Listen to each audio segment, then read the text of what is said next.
नमस्कार, मैं मुकेश कुमार आपका सभी का हार्दिक स्वागत करता हूं। आज हम हिंदी का कुछ टॉपिक पढ़ेंगे और हिंदी के बारे में कुछ जानने की कोशिश करेंगे। आज हम शुरू करते हैं संज्ञा। संज्ञा पढ़ने से पहले हम जानते हैं कि संज्ञा क्या चीज होती है, कैसे बनती है, उसके बारे में अपन जानने की कोशिश करते हैं। सबसे पहले संज्ञा क्या होती है, जैसे कोई वस्तु और मनुष्य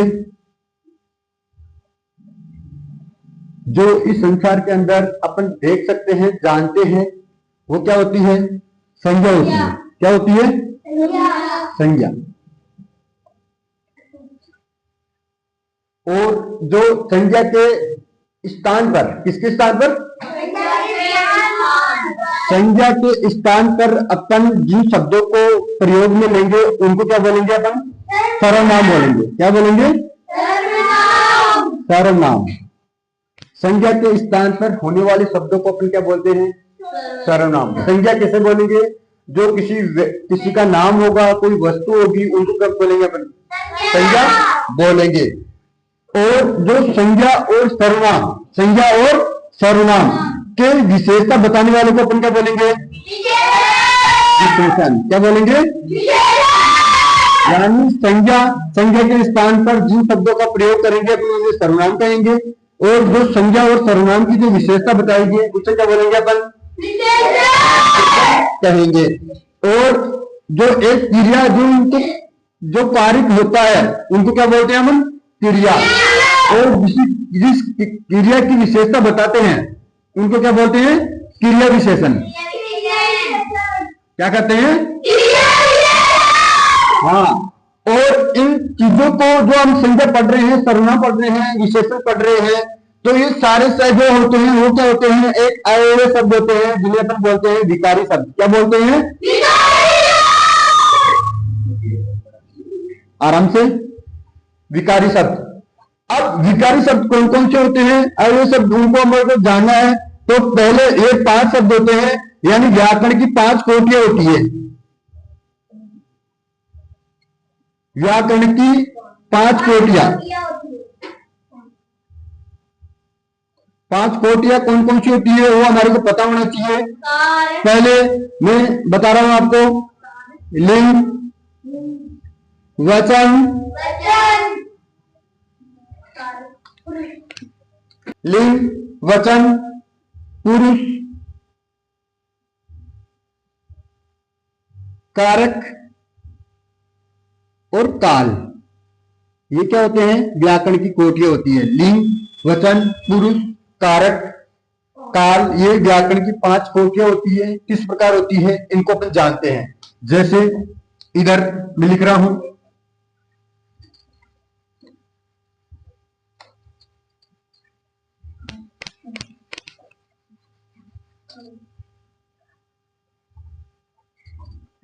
अपन जो संज्ञा पढ़ेंगे उससे पहले हमारे को ये चीजें इनको मालूम होना चाहिए। जैसे लड़का,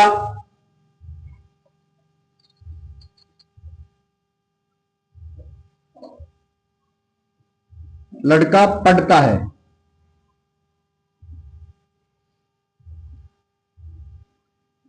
लड़का पढ़ता है, ये क्या हो गया? लिंग।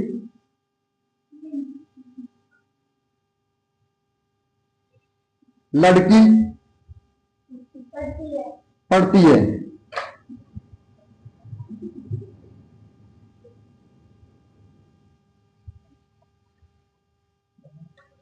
अब वचन देखते हैं।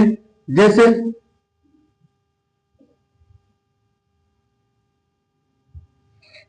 लड़के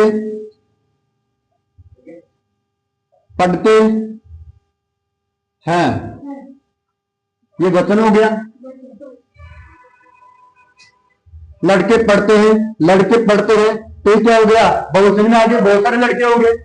एक लड़का हो तो लड़का पढ़ता है, पर लड़के पढ़ते हैं तो क्या हो गया? बहुवचन में हो गया। किसमें हो गया? और लड़का पढ़ता है, ये क्या हो गया, एक वचन हो गया, यानी एक लड़का है। ठीक है, पहला हमने पढ़ा लड़का पढ़ता है।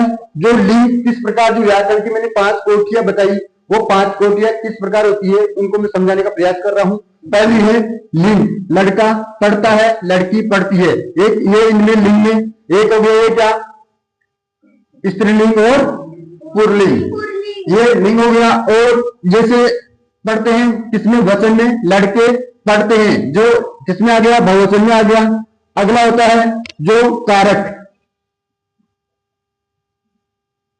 कारक की कौन कौन से होते हैं, कारक कितने होते हैं ये हमारे को पता होना चाहिए। कारक जैसे लड़के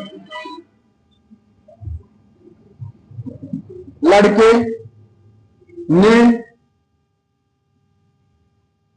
पढ़ा, लड़के ने पढ़ा। अब इसमें जो चिन्ह आया है ये ने, ये क्या हो गया, कारक चिन्ह। क्या हो गया, कारक चिन्ह।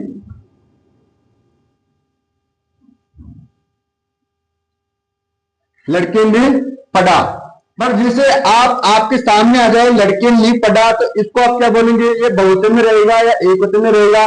बहुत सारे लड़के हैं, यहाँ पर भी लड़के यूज हुआ, यहाँ पर भी लड़के यूज हुआ, तो ये कंफ्यूज आपका दूर होगा कि यहाँ पर भी लड़के हैं, यहाँ पर भी लड़के हैं, ये लड़के किसमें बहुवचन में प्रयोग किया है, तो ये लड़के बहुत सारे लड़के हैं या एक लड़का है। तो इसमें आप जो पढ़ रहे हैं कारक चिन्ह लगा ने, फिर भी ये लड़के ने पढ़ा, तो ये किसकी बात हो रही है, केवल एक लड़के की बात हो रही है। केवल किसकी हो रही है, एक लड़के की बात हो रही है, न कि बहुत सारे लड़के की बात हो रही है। लड़के ने पढ़ा, यहाँ पर भी लड़के हैं, यहाँ पर भी लड़के हैं, पर लड़के पढ़ते हैं, लड़के पढ़ते हैं, बहुत सारे लड़के हो गए, समझ रहे हो। और एक लड़के ने पढ़ा, लड़के ने पढ़ा, तो ये पर्सनली एक व्यक्ति के लिए बताया जा रहा है, एक लड़के के लिए बताया जा रहा है, ये किसमें रहेगा, एक वचन में रहेगा। दूसरा हम पढ़ते हैं काल। काल कैसे, जैसे लड़का पढ़ेगा,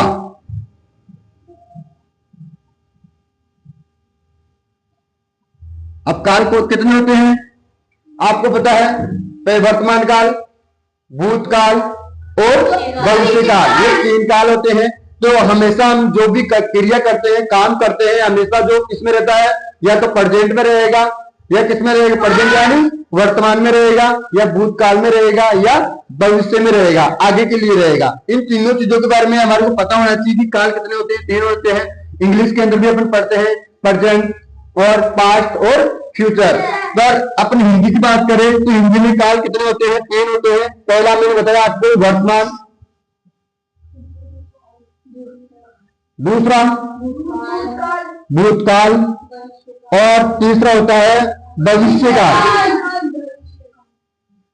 इन 3 समय के अंदर अपन काम करते हैं। कभी भी मुझे से काम करेगा, कोई भी काम करेगा, वो 3 समय में इसमें से एक में करेगा, या तो प्रेजेंट में करेगा यानी वर्तमान में करेगा, या करेगा किसमें, भूतकाल यानी पास्ट में करेगा, या फ्यूचर में करेगा। इस प्रकार हमने जो आपको पढ़ाया। अब तीसरा होता है पुरुष। व्याकरण की जो 5 कोटियां पढ़ रहे हैं उनमें से अपन पढ़ रहे हैं पुरुष का।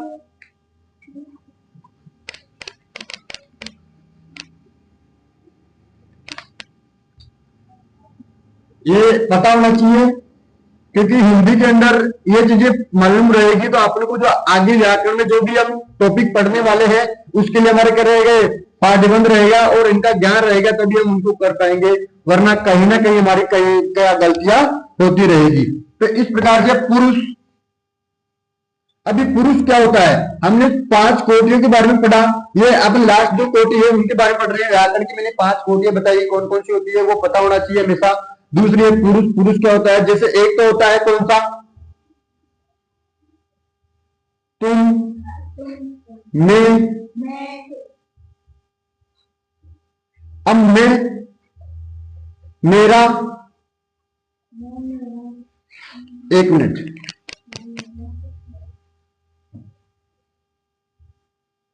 मैं, मेरा, मुझे, दूसरा तुम, तुम्हारा या तुम्हें, और तीसरा रहेगा आप, आपके, ये, इसको उत्तम, मध्यम और अन्य, यानी जो मनुष्य, एक तो कहने में मेरा, मुझे, जो मनुष्य खुद के बारे में बताएगा, एक पुरुष के बारे में पढ़ रहे हैं, एक तो खुद के बारे में बताएगा और एक दूसरा रहेगा जो सुनने वाला रहेगा, जिसके बारे में रहेगा। तो वो क्या हो गया, तुम, तुम्हारा, तुझे, मैं, मेरा, और ये जो दो को छोड़ करके जो तीसरा अन्य रहेगा, जिसके बारे में सभी के बारे में बात करेंगे। अन्य के बारे में अपनी सभी आ गए, ये किसके लिए आ गया, स्वयं के लिए आ गया, जो स्वयं जो वक्ता बोलेगा उसके लिए। और एक तुम, तुम्हारा, जो सुनने वाला रहेगा फिर वापस हमारे को जवाब देगा, वो रहेगा किसमें, तुम, तुम्हारा, तुम्हें। और जो तीनों, दोनों का कॉम्बो रहेगा, या दोनों मिलकर के रहेंगे, जिसके बारे में बात करेंगे। दो सिचुएशन से, तीन सिचुएशन में बात करेंगे तो अपन कहेगा आप, आपके। इस प्रकार ये हम व्याकरण की कोटियां पढ़े हैं, 5 अलग अलग तरीके से पढ़े हैं। तो इनको अपन संज्ञा स्टार्ट करने से पहले हमने पता किया कि व्याकरण की 5 कोटियां होती है, उनके बारे में किस प्रकार होता है। पहला, लड़का पढ़ता है और लड़की पढ़ती है। तो इसमें आपको आसानी से पता चला, क्या पता चला कि एक तो या इधर तो रहा कौन सा, पुल्लिंग, इधर क्या रहा, स्त्रीलिंग, लड़का लड़की रहा। दूसरा हमने पढ़ा इसमें वचन, एक वचन, बहुवचन, ये जो एक से एक रहेगा तो एक वचन में रहेगा, एक से अधिक व्यक्ति रहेगा वो बहुवचन में रहेंगे। तो जैसे लड़के पढ़ते हैं, लड़के पढ़ते हैं, तो ये किसके लिए रहा, लड़के पढ़ते हैं, बहुवचन में आया कि बहुत सारे लड़के हैं। अगर एक लड़का पढ़ता है तो एक वचन में रहेगा। इस प्रकार कारक में पढ़ा, लड़के ने पढ़ा, कारक चिन्ह है ने, पर इसमें जो यहाँ पर भी लड़के हैं, यहाँ पर भी लड़के हैं, तो ये आपने यहाँ तो बहुवचन मान लिया, पर यहाँ पर अपने इसको बहुवचन नहीं मान सकते, क्योंकि इसमें कारक चिन्ह आ गया, जिसके कारण ये क्या रहा, एक वचन में रहेगा। किसमें रहेगा, एक वचन में रहेगा, बहुवचन में रहेगा। ये एक लड़के की बात कर रहा है। दूसरा हम पढ़ रहे हैं विकारी शब्द के अंदर जो अगले हम पढ़ रहे हैं उसके अंदर काल, जैसे लड़का पढ़ेगा, लड़का पढ़ लिया, लड़का पढ़ रहा है। ये 3 सिचुएशन के अंदर, यानी काल कितने होते हैं, काल कितने बताए मैंने, 3 बताए। पहला कौन सा, वर्तमान, दूसरा भूतकाल, तीसरा भविष्य। और इस प्रकार हम पढ़ करके इनको बताया। और पुरुष जो हमारा बताया, 5 ही कोटियां बताई हमने। पुरुष वो क्या है, जैसे जो कोई व्यक्ति बोलने वाला रहेगा उसके लिए कहा गया है, और ये किसके लिए कहा गया है, ये सुनने वाले के लिए कहा गया है। और तीसरा जो दोनों को न मिलाकर तीसरा कोई है, उसके लिए हम आप, आपके, इन शब्दों का यूज करके अपन इनको पढ़ते हैं। इस प्रकार हम यह व्याकरण की कोटियां पढ़ करके अगला हमारा टॉपिक रहेगा कौन सा, संज्ञा।